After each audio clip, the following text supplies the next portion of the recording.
Hello everyone, welcome back to Spararia YouTube channel. Alright guys, so yeah, in this video I would like to share you a tutorial on how to change the layout of control center on Samsung Galaxy A36.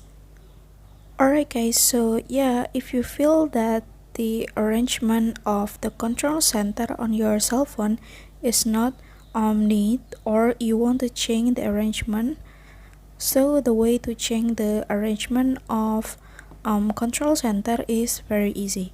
So yeah, without any further ado, now let's get started to the tutorial. Alright guys, so the first thing first that you have to do is, of course, now you can swipe down on the home screen to go to control center like this.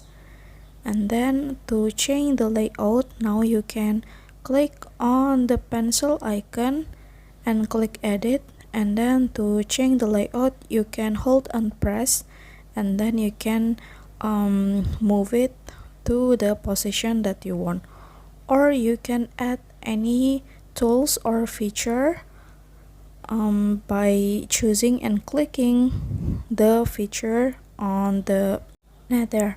Alright guys, so yeah, here's the change of layout of your control center. And yeah, thank you so much for watching. See you guys on the next video.